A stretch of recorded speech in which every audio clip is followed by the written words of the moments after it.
Ladies and gentlemen, it's a great honor to present to you sports betting analyst, journalist, content creator, Tanner Kern. Tanner, thank you for joining me. Miguel, thanks for having me. Really appreciate it. Excited to sit down and talk to you a little bit. For sure, man. So how did it all started? You falling in love, getting into sports media? So I think it goes back to my sports playing career. So I played sports my entire life. I was a Division I athlete. I used to be an offensive lineman at Lafayette College. So I was a little bit bigger than I was, played at 330 pounds. So I love sports in general, just always was into it. And then when I graduated from college, football had ended and I needed something to do. So this is where the twist comes in the story. I actually started like selling credit card processing. I just needed a job. I wanted to do something. I was trying to make money as quickly as possible. I thought it was going to be the Wolf of Wall Street. Turned out could not do that to save my life. I was very bad at it. And it just was not my thing. So then I started getting into like freelance writing. Found a company called Noob Solutions. It was like all ghostwriting stuff, but I learned about sports betting. I learned about sports writing, journalism, and then that kind of got me on the path that I am today. So I did that for a little bit and ended up working my way into a full-time job there. And then bounced around a little bit for a couple of years. And now I'm currently working at DraftKings doing, sports betting analyst stuff on their media team. And then also working on the social team as well, doing some short form videos. So sports is perfect. I love sports. I love content. So the mesh between the two in the industry, it was great. That's impressive, man. How is it like working for DraftKings? It's great. It's a lot of fun.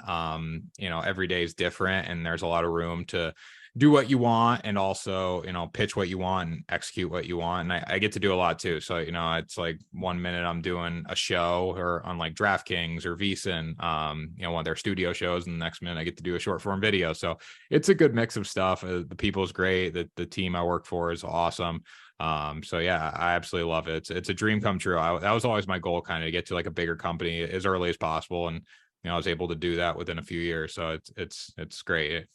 It's really, really, really, it's an honor, honestly. What has been for you the biggest surprise in baseball so far? So the biggest surprise in baseball, I could go a few different ways with this one. The Yankees not being the Yankees that we thought they were going to be, that would definitely be one. I actually bet a Nerfy last night. So this is August 3rd. So yeah, August 2nd, I bet a Nerfy last night with Garrett Cole, and he killed me there. But the Yankees not being good, I think tough times came around with Aaron Judge, obviously. But they should get back on track. We'll see.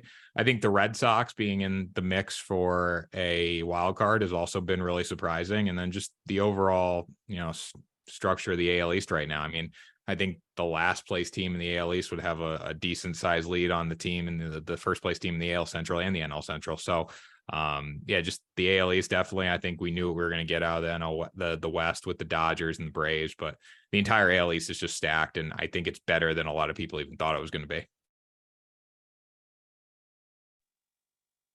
How about the Cubs scoring 15 runs in the last 2 games? It's just crazy. Yeah, it's crazy. Cody Bellinger's really come alive. I've always been a huge Cody Bellinger fan, like when he was in LA. So it's good to see him getting back on track and, this team trying to go out and do something. They're right in the picture in the National League in the Central Division. So, they're hitting the baseball like crazy. Hopefully, they can keep it up today. I mean, that'd be pretty impressive, but, they've been really fun to watch. And, anytime you see that, take the over, take player props. I was just on a show with DraftKings and I was looking at, we're talking player props and all this stuff. So, I had like Ian Happ player props. I had Cody Bellinger player props. I had Dansby Swanson player props. So many guys there just because they're hitting the ball like crazy. There's so many opportunities for them to score runs and hit the baseball and, drive in runs and all that.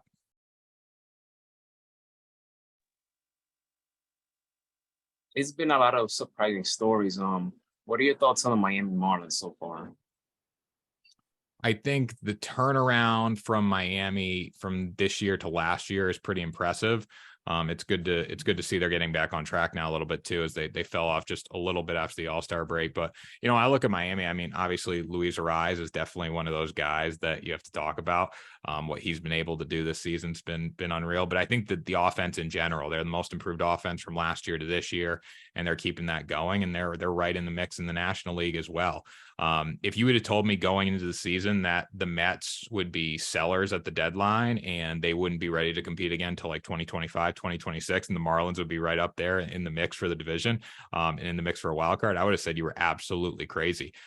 But that's probably one of the best underrated stories in baseball, because it is the Marlins. And I don't think people necessarily, they don't have a great home base. They don't have a great fan base right now. Like, you don't look at the Marlins and think they're going to be a contender in any means, but they're a legitimate baseball team.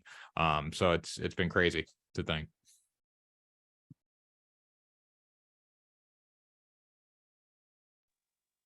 The Baseball Hall of Fame just happened. We saw Scott Rowland and Prima Grip get in. Who do you think will get in next year? Let me take a minute to look up a list. I mean, I think Adrian Beltre will be in his first year next year. Yeah, I think Adrian Beltre would obviously be a good name. Looking at the 2024 ballot, let's see. I guess Chase Utley could be in decent shape there. Joe Mauer. It all depends. I think the thing about the Baseball Hall of Fame that I don't love as much, it's like it's very controlled. It's all controlled by the writers, right? And then you have your certain years, so then guys can't get in after 10 years or whatever it is, and not letting the steroid era guys get in. Like, I guess that's one thing, but it's hard for me to say, who I think's going to get in. Potentially Todd Helton I'm seeing here. But yeah, Todd Helton, Andrew Jones, Adrian Beltre for sure, first ballot potential. All those guys deserve it. And I just think just the way the system works for the Hall of Fame in baseball, it's definitely prestigious. I just don't necessarily love it as much as the NFL or something like that, where there is no limit and you can get in, as long as where you can get in after 10 years if you don't get voted in, how that works. Yeah, I would like to see guys like Andrew Jones get in. I wish I could see Omar Vizquel get in as well, because he was a magician on defense. But I want to ask you about Forbes. You worked there I think you were a contributor writer. Is that right? Yeah, so I still contribute there. That was actually, I kind of forgot to mention them when I was doing my story in the beginning a little bit. I think that was kind of what helped me get to some other places too, because you have the Forbes name behind you. So yeah, I do pretty much, that's all writing, exclusively writing stuff. But I'll do a lot of NFL content for them. So coming into this football season, it's just crazy because it's Forbes writing and all these other companies along with DraftKings and stuff. But yeah, I love writing for Forbes, and it definitely helped propel me in the industry. And you also attended Quinnipiac University, which is a big deal, especially if you do your master's there for sports journalism. Do you feel that having connections there also helped you to these big jobs as well?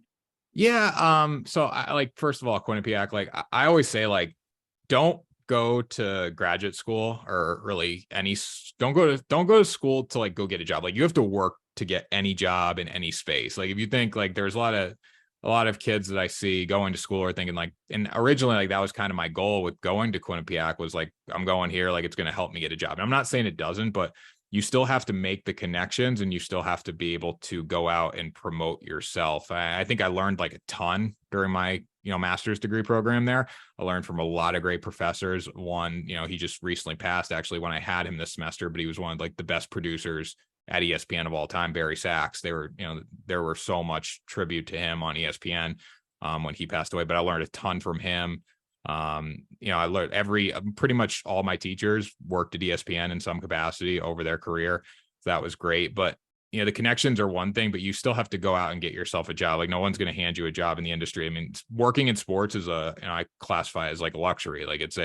It's a pleasure to do anything in the sports industry and get paid for it. So if you're not necessarily going out there and trying to get a job, and trying to promote yourself and trying to make content, you can get in trouble. I think a lot of things too, it's a lot of people come to me and be like, hey, I want to be in the sports industry. I want to write. I want to create content. I'm like, well, what kind of content are you creating? You want to work at this company, but I don't see you making your own content. I know for me, when it came down to it, like if I wasn't getting paid to do this stuff, I would still be doing it because I love it so much. So I think that's the thing where it's like school, people kind of think that school's going to get you something, but you still have to have a passion for it, do it on your own, and go out and get yourself a job. You can make connections all you want, but if you're not doing it, it's not going to help you. Yes, indeed, I agree. Networking, putting yourself out there, be initiative, those things. You got to be in it for the long haul. You got to be in it for a long haul, and you just got to do it. And you can't be thinking it's just about money, money, money. That'll come after, but you always got to start somewhere. So always put yourself out there, create your own stuff. And that's why guys like, you and myself, this is what we do. We love sports. So we love creating content, writing. And that's the goal. That's the dream. So I'm going to end it with this. Where can we follow you and your work? Yeah, so you can follow me. Kind of just my social handles, I think, are the best place to go. On TikTok, at Tanner Kern. That's probably the best place to find all my work. I'm a big video. I love to write, but I'm a big video guy. So I post short form videos on there every day.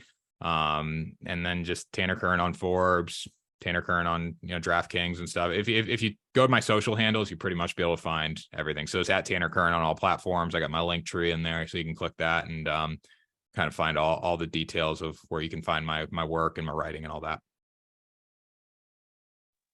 Tanner, thank you so much for taking the time to do this interview.